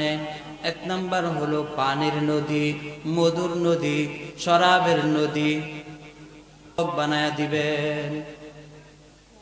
জান্নাতি যত মানুষ আছে সবাইকে আল্লাহ যুবক বানায়া দিবে, বৃদ্ধ কেউ থাকবে না। বলেন সুবহানাল্লাহ। সুবহানাল্লাহর আওয়াজ হয় নাই, আরো জোরে বলেন সুবহানাল্লাহ। জান্নাতে কোনো বৃদ্ধ থাকবে না। আল্লাহ পাক রব্বুল আলামিন প্রত্যেকটা জান্নাতি মানুষকে 33 বছরের যুবক বানায় দিবে। প্রত্যেকটা মানুষকে আদম আলাইহিস সালামের মতো লম্বা বানায় দিবে। আদম আলাইহিস সালাম লম্বা ছিলেন 60 হাত। আল্লাহ তাআলা প্রত্যেকটা মানুষকে আদম আলাইহিস সালামের মতো লম্বা বানায় দিবে। ইউসুফ আলাইহিস সালামের মতো সুন্দর আল্লাহ তাআলা বানায় দিবে। বলেন সুবহানাল্লাহ। ইউসুফ আলাইহিস সালাম কেমন সুন্দর ছিলেন! ইউসুফ আলাইহিস সালামের চেহারায় পাগল হয়ে জুলাইখা পাগল হয়েছিল। এবার যখন এলাকার মহিলারা জুলাইখাকে তিরস্কার করতে লাগলো, এবার জুলাইখা এলাকার সমস্ত মহিলাদেরকে একত্র করলো, সমস্ত মহিলাদেরকে লাইন ধরে বসাইলো। এক একজনের হাতের মধ্যে একটা করে ফল দিল, একটা করে ছুরি দিল। জুলাইখা এবার বললেন, তোমরা সবাই ফলটাকে কাটতে থাকো। এমন অবস্থায় ইউসুফ বের হবে, ইউসুফের দিকে তাকায়া তাকায়া তোমরা ফলটাকে কাটবা। ফালাম্মা রাআইনাহু আকবারনাহু ওয়া কাত্তা'না আইদিয়াহুন্না ওয়া কুলনা হাশা লিল্লাহি মা হাদা বাশারা। ইউসুফ আলাইহিস সালাম যখন বের হয়ে আসলেন, প্রত্যেকটা মহিলা ফল কাটতেছিল। ইউসুফ আলাইহিস সালামের চেহারার দিকে তাকাইয়া চেহারায় মুগ্ধ হয়ে, চেহারায় পাগল হয়ে নিজের হাতে থাকা ফল কাটতে কাটতে কারো হাত থেকে রক্ত বের হইতে শুরু করলো, কারো কারো হাতের আঙ্গুল কেটে জমিনের মধ্যে পড়ে গেল, কিন্তু কেউ হাতের খবর নাই, হাত কেটে গেছে টের পাইল না। ইউসুফ আলাইহিস সালামের দিকে পাগল হয়ে এক একজন বলতে লাগলো, ওয়াকুলনা হাশা লিল্লাহি মা হাদা বাশারা ইন হাদা ইল্লা মালাকুন কারীম। মহিলারা বলতে লাগলো, না না না, এটা তো মানুষ হতে পারে না, এটা মানুষ হতে পারে না, এটা আল্লাহ তাআলার সম্মানিত একজন ফেরেশতা। কি বলেন, ফেরেশতা না মানুষ? আরো জোরে আওয়াজ দিয়ে বলেন, ফেরেশতা না মানুষ? ইউসুফ আলাইহিস সালাম এত সুন্দর ছিলেন, সারা পৃথিবীর যত মানুষ আছে, যত সৌন্দর্য আছে, সমস্ত মানুষের সমস্ত সৌন্দর্যের অর্ধেক সৌন্দর্য দিয়ে আল্লাহ তাআলা শুধু ইউসুফ আলাইহিস সালামকে তৈরি করেছেন। বলেন সুবহানাল্লাহ। ইউসুফ আলাইহিস সালাম সুন্দর ছিলেন। মদিনার ইহুদি মহিলারা হযরত আয়েশা সিদ্দিকা রাদিয়াল্লাহু তাআলা আনহার কাছে গিয়ে বলেন, ও আয়েশা, আমরা শুনেছি ইউসুফ আলাইহিস সালাম সুন্দর ছিল, তাহলে মুহাম্মদ বেশি সুন্দর না ইউসুফ বেশি সুন্দর? হযরত আয়েশা সিদ্দিকা রাদিয়াল্লাহু তাআলা আনহা বললেন, ইউসুফ আলাইহিস সালামের চেহারা দেখে যে সমস্ত মহিলারা হাত কেটেছিল, ওই সমস্ত মহিলারা যদি আমার নবীর আসল সৌন্দর্য দেখতো, কলিজা পর্যন্ত কেটে ফেলতো। বলেন সুবহানাল্লাহ। আমার নবী বেশি সুন্দর নাকি ইউসুফ বেশি সুন্দর? ভাইরা আমার, বন্ধুরা আমার নবী এত সুন্দর, এত সুন্দর। তিরমিজি শরীফের হাদিস, হযরত জাবের রাদিয়াল্লাহু তাআলা আনহু আল্লাহ রাসূল সাল্লাল্লাহু আলাইহি ওয়াসাল্লামের ঘরের মধ্যে গেলেন। পূর্ণিমার রজনী, আকাশের মধ্যে পূর্ণিমার চাঁদ উঠেছে। জাবের রাদিয়াল্লাহু তাআলা আনহু ঘরের মধ্যে গিয়ে দেখেন আল্লাহর রাসূল লাল ডোরা বিশিষ্ট একটা চাদর পরে বসে আছেন। হযরত জাবের রাদিয়াল্লাহু তাআলা আনহু যখন আসমানের চাঁদের দিকে তাকায়, আবার নবীজির চেহারার দিকে তাকায়, আবার আসমানের চাঁদের দিকে তাকায়, আবার নবীজির চেহারার দিকে তাকায়, ফাইদা হুয়া আহসানু ইনদি মিনাল কমার। অবশেষে এই সিদ্ধান্তে উপনীত হয়ে গেছেন, আসমানের চাঁদের মধ্যে কতটুকু আলো আছে, আসমানের চাঁদ কতটুকু সুন্দর, তার চাইতে অনেক অনেক অনেক গুণ বেশি আর আলোকিত এবং সুন্দর আমার নবী, বিশ্ব নবী মুহাম্মদুর রাসূলুল্লাহ সাল্লাল্লাহু আলাইহি ওয়াসাল্লাম। বলেন সুবহানাল্লাহ। চাঁদের চেয়ে সুন্দর আমার নবী, চাঁদের চেয়ে সুন্দর প্যারা নবী। বাইরে আমার, বন্ধুরা আমার, আল্লাহ রাসূল সাল্লাল্লাহু আলাইহি ওয়াসাল্লাম সবচাইতে বেশি সুন্দর, কিন্তু ইউসুফ আলাইহিস সালামকে আল্লাহ পাক রব্বুল আলামিন এত সৌন্দর্য দিয়েছিলেন, সারা পৃথিবীর অর্ধেক সুন্দর দিয়ে আল্লাহ ইউসুফকে সৃষ্টি করেছিলেন। জান্নাতের প্রত্যেকটা মানুষকে আল্লাহ তাআলা ইউসুফ আলাইহিস সালামের মতো সুন্দর বানায়া দিবে। বলেন সুবহানাল্লাহ। আপনাদের কাছে মনে হয় বেশি পছন্দ হয় নাই নাকি? তাহলে সুবহানাল্লাহর আওয়াজ কোথায়? আরো জোরে বলেন সুবহানাল্লাহ। ইউসুফ আলাইহিস সালামের মতো সুন্দর দিবেন, আদম আলাইহিস সালামের মতো লম্বা, 33 বছর বয়স। বাইরা আমার, বন্ধুরা আমার, আল্লাহ পাক রব্বুল আলামিন অসংখ্য নিয়ামত দিয়ে জান্নাতটাকে বড় বড় করে রেখে দিবে। মনে যখন যাই চাবে তাই দিবে, যাই চাবে তাই দিবে। শুধু তাই নয়, কি পরিমাণ নিয়ামত দেখেন। হাদিসের মধ্যে বলেন, আ'দাতু লিইবাদিয়াস সালিহিন মা লা আইনুন রাআত ওয়া লা উযুনুন সামিআত ولا خطر على قلب بشر আল্লাহ রাসূল সাল্লাল্লাহু আলাইহি ওয়াসাল্লাম বলেন জান্নাতের মধ্যে আল্লাহ তাআলা এত নিয়ামত দিবে দুনিয়ার কোন মানুষের চোখ দিয়ে এত নিয়ামত দেখে নাই দুনিয়ার কোন মানুষের কান দিয়ে এত নিয়ামতের কথা শুনে নাই দুনিয়ার কোন মানুষের অন্তর দিয়ে কল্পনাও করতে পারবে না বলেন সুবহানাল্লাহ এত বেশি নিয়ামত দিবে কিন্তু সবচেয়ে বড় যে নিয়ামত সবচেয়ে বড় নিয়ামত আল্লাহ পাক রব্বুল আলামিন সমস্ত মানুষদেরকে সমস্ত জান্নাতীদেরকে নিয়ে একটা কনফারেন্স করবে একটা মহা সম্মেলন করবে সমস্ত মানুষগুলিকে সুন্দর করে এক একটা চেয়ার দেওয়া হবে এক একজন মানুষকে এত দামি এত সুন্দর একটা চেয়ার দেওয়া হবে সারা দুনিয়া বিক্রি করলেও জান্নাতের একটা চেয়ারের দাম হবে না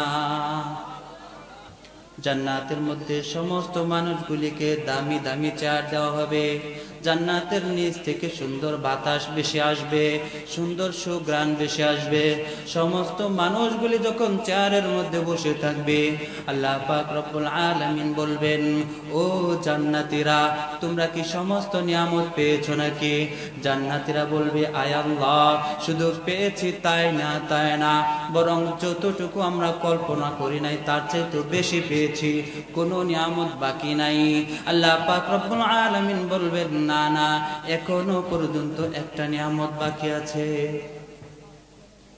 জান্নাতীরা বলবে এখনো একটা নিয়ামত বাকি আছে দিয়ে দাও আল্লাহ বলবেন না দিব না তোমাদের মুখ থেকে বলতে হবে তোমরা বললে তার উপরে দিব জান্নাতীরা বলবে আয় আল্লাহ আমরা তো জানি না আল্লাহ পাক রব্বুল আলামিন বলবেন তোমরা যদি না জানো উলামায়ে কেরামের কাছ থেকে জেনে নাও উলামায়ে কেরামের কাছ থেকে জানবে উলামায়ে কেরাম যখন এবার কোরআন তেলাওয়াত করতে শুরু করবে এক পারা পড়বে সমস্ত নিয়ামত পেয়েছি দুই পারা পড়বে সমস্ত নিয়ামত পেয়েছি তিন পারা পড়বে সমস্ত নিয়ামত পেয়েছি পড়তে পড়তে যখন 29 নাম্বার পারা সূরাতুল কিয়ামা পড়তে শুরু করবে সূরা কিয়ামা পড়ে দেবে উজুহুই ইয়াউমাইদিন নাযিরা ইলা রাব্বিহা নাযিরা জান্নাতীরা এবার বলবে আয় আল্লাহ উলামায়ে কেরাম বলবে আয় আল্লাহ দুনিয়ার মধ্যে আমরা তোমাকে দেখি নাই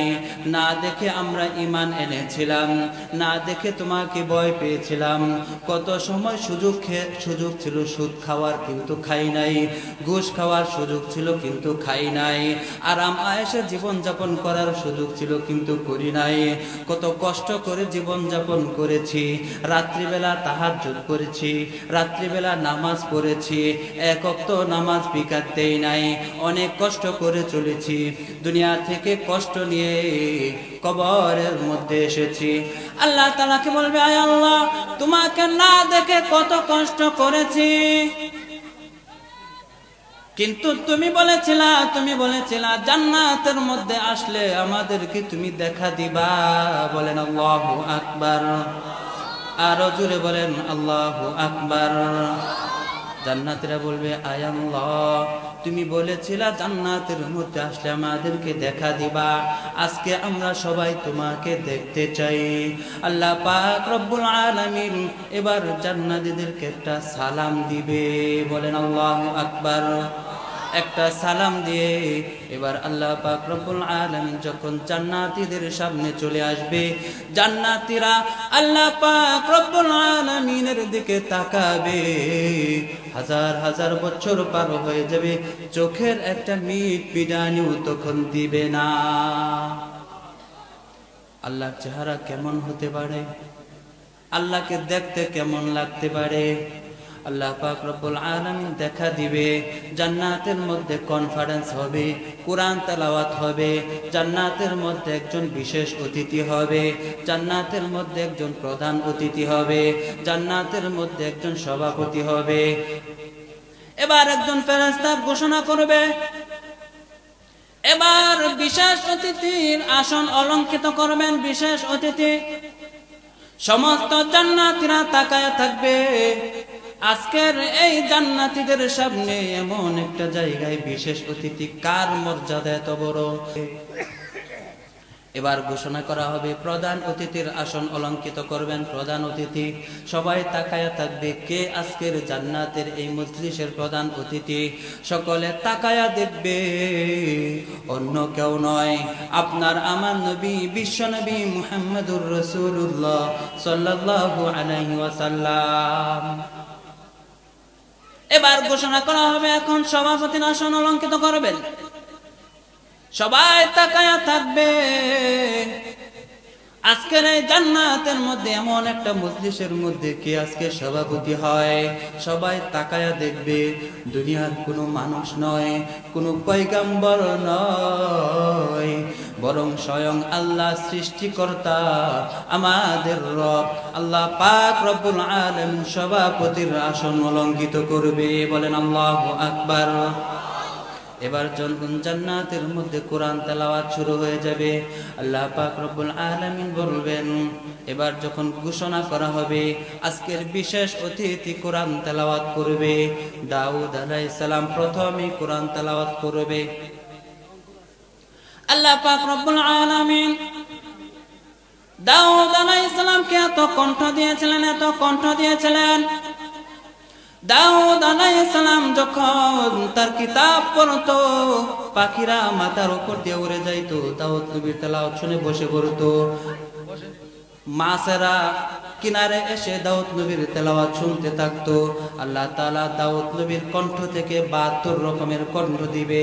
এবার যখন দাউদ নবী তেলাওয়াত করতে থাকবে, তাহা মা আনজালনা আলাইকাল কুরআনা লিতাশকা ইল্লা তাযকিরাতাল লিমান ইয়াখশা। বলেন আল্লাহু আকবার। দাউদ নবীর তেলাওয়াত শুনে মানুষগুলি পাগল হয়ে যাবে, হাজার হাজার বছর তেলাওয়াত শুনবে। আর জান্নাতীরা বলবে, আয় আল্লাহ তেলাওয়াত যেন বন্ধ না হয়, তেলাওয়াত যেন বন্ধ না হয়। আল্লাহ বলবে, দাউদ নবীর তেলাওয়াত শুনে পাগল হয়ে গেছো, যেই নবীর উপর কোরআন নাজিল করেছি, যেই নবী কোরআনের জন্য রক্ত দিয়েছে, সেই নবীর মুখ থেকে তেলাওয়াত শুনতে চাও কি চাও না?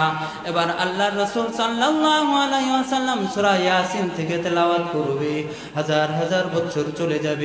এবার আল্লাহ পাক রব্বুল আলামিন বলবেন, আমার মুখ থেকে তোমরা তেলাওয়াত শুনতে চাও কি চাও না? যে আল্লাহ হাজার হাজার লক্ষ লক্ষ কোটি কোটি মানুষের কণ্ঠ দিলেন, যে আল্লাহ কোরআন নাজিল করলেন, মানুষের কণ্ঠ যদি এত সুন্দর হয়, যে আল্লাহ কণ্ঠ দিলেন, যে আল্লাহ কোরআন নাজিল করলেন, সেই আল্লাহর কণ্ঠ থেকে কোরআন তেলাওয়াত কেমন লাগতে পারে? আল্লাহ পাক রব্বুল আলামিন তেলাওয়াত করবে, আর রহমানু আল্লামাল القرآن خلق الإنسان علمه البيان। আল্লাহ তাআলা তেলাওয়াত করবে, আনার রহমান আল্লামনাল কুরআন, আমি রহমান। এতদিন পড়েছো আর রহমান, আমি সেই রহমান। আল্লাহ নিজে তেলাওয়াত করবে। কি বলেন, সেই জান্নাতে যেতে চাই কি চাই না? আল্লাহ পাক রব্বুল আলামিন আমাদের সকলকে সেই জান্নাতবাসী হওয়ার তৌফিক দান করুন। সবাই বলেন আমিন। ওয়া আখিরু দাওয়ানা আনিল হামদুলিল্লাহি রাব্বিল আলামিন। আসসালামু আলাইকুম ওয়া রাহমাতুল্লাহি ওয়া বারাকাতুহু।